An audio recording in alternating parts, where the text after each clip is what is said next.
Hola, ¿cómo están? En el video de hoy vamos a hablar sobre el tórax óseo. El tórax es una cavidad entre la región cervical y la región abdominal. Tiene forma de cono truncado o pirámide.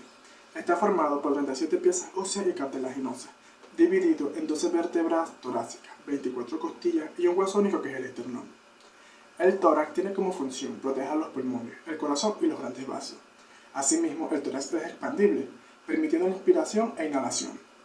Los límites del tórax van a estar dados superiormente por el opérculo torácico, y este opérculo torácico va a estar delimitado dorsalmente por la primera vértebra torácica, lateralmente por el borde interno o medial de la primera costilla, por el borde superior del tercio proximal de la clavícula y anterior o ventralmente por la horquilla esternal. Inferiormente, o la base del tórax, va a estar dado de ventral a dorsalmente por la apófisis sifoide, por el borde inferior de los últimos 6 cartílagos costales, la duodécima costilla y la duodécima vértebra torácica. Podemos posicionar también la clavícula, que es un hueso situado en la parte anterosuperior del tórax. Junto con la escápula forma la cintura escapular. Se puede palpar por toda su longitud y se extiende del esternón al acromion de la escápula. Se considera el único medio de unión entre el miembro superior y el tórax. Presenta una cara superior que se halla justo debajo de la piel y del músculo platisma, y en esa cara se insertan los músculos deltoides y trapecio. La cara inferior se inserta el músculo subclavio, el ligamento conoideo y el ligamento trapezoide. La clavícula puede presentar fractura, una lesión frecuente en niños y adultos jóvenes. Esta puede ser causada por caídas, lesiones deportivas y traumatismo por accidentes de tránsito.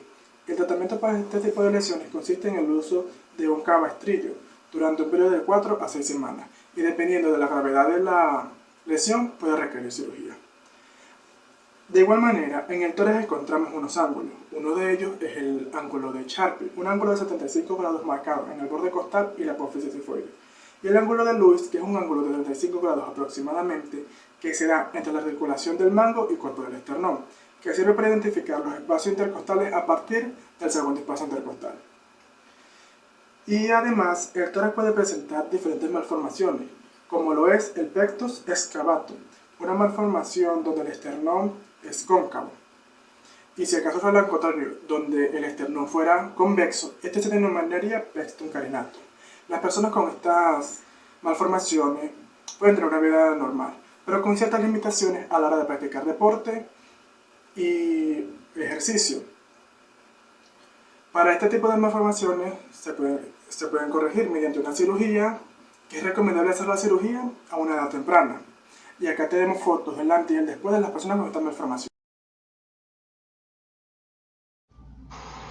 Hoy hablaremos del esternón. Como lo pueden ver en la imagen, el esternón tiene forma de espada y está compuesto por 3 partes: manubrio, cuerpo y apéndice sifoide. El manubrio del esternón se une al cuerpo por medio de una articulación denominada anfiartrosis, que es una articulación semimóvil, mientras que el cuerpo del esternón se une al apéndice sifoide por una sincondrosis, que es decir, una articulación inmóvil, en la cual entre las dos superficies articulares existe un cartílago.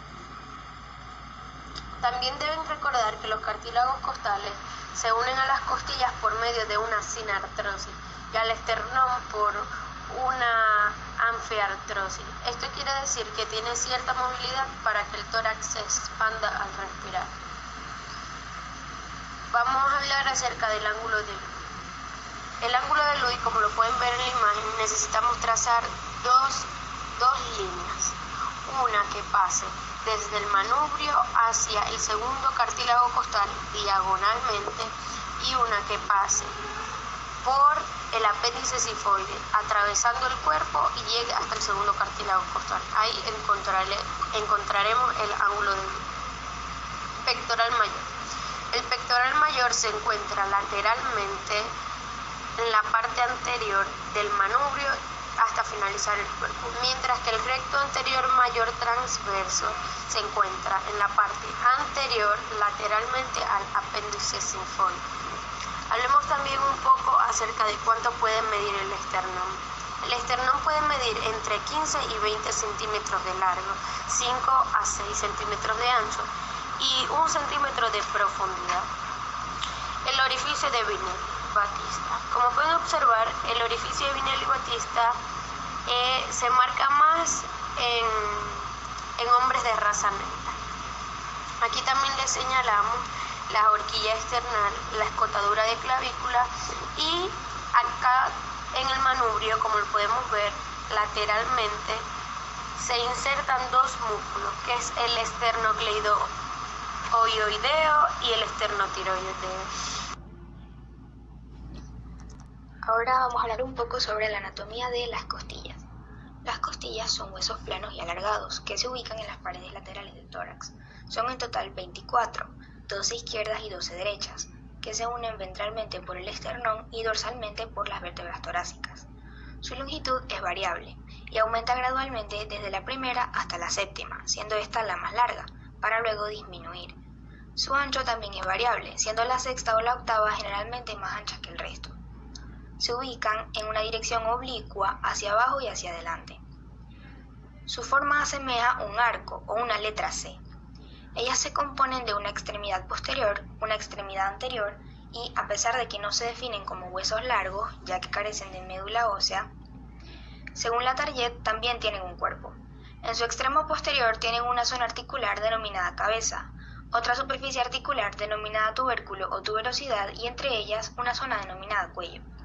También poseen un surco o canal costal, donde se ubica el paquete vasculonervioso intercostal, o VAN.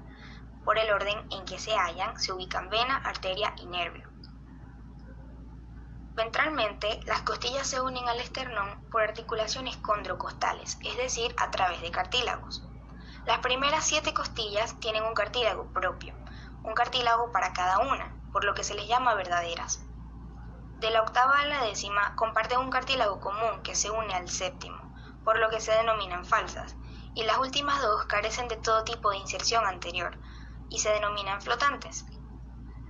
En cuanto a las articulaciones costovertebrales, la cabeza de la costilla articula con las hemicarillas que tienen las vértebras torácicas en las caras laterales de sus cuerpos, mientras que la tuberosidad articula con las apófisis transversas.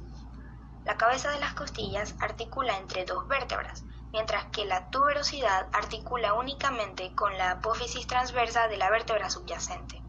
Estas articulaciones son del tipo de las artrodias. Bien, ahora tomando en cuenta todas las características que ya hemos mencionado, esto conforma lo que se denomina costilla tipo, es decir, son características que la mayoría de las costillas cumplen. Por ejemplo, esta es una costilla típica desde una vista superior y lateral. Sin embargo, existen algunas que difieren de este modelo. Por ejemplo, la primera costilla es mucho más corta y aplanada. Carece de torsión sobre su eje, por lo que tiene una cara superior y una inferior, a diferencia de las demás que tienen una cara interna y una cara externa. Además de esto, en su cara superior presenta una zona de inserción para el músculo subclavio, también para el escaleno anterior, que es el tubérculo de Lisfranc, también para el escaleno medio y presenta canales para el paso de la vena y la arteria subclavia, que se dividen por el tubérculo de Lisfranc. Y posterior a esto tienen una zona de inserción para fascículos del músculo serrato anterior. Generalmente, las costillas presentan además una pequeña protuberancia que se halla posterior al tubérculo, que se denomina ángulo, y la primera costilla carece de él, anterior al tubérculo, perdón. La segunda costilla encaja más con las costillas tipo, incluso si presenta el ángulo, pero es más corta, es más aplanada y con menor curvatura sobre su eje. En su cara supralateral o externa presenta una superficie rugosa, donde se insertan fascículos del serrato anterior, y tiene otra zona de inserción para el escaleno posterior. Tanto la primera como la segunda costilla carecen de surco o canal costal. Por último tenemos la undécima y duodécima costilla. Ellas carecen de tuberosidad, por lo que solo articulan con los cuerpos vertebrales. No articulan con las apófisis transversas. Y tenemos que la primera costilla, al igual que estas dos últimas, tienen una sola cara articular completa en la cabeza, en vez de 2 hemicarillas, ya que ellas articulan con una sola vértebra, con T1, T11 y T12 respectivamente. Bueno, esto ha sido todo con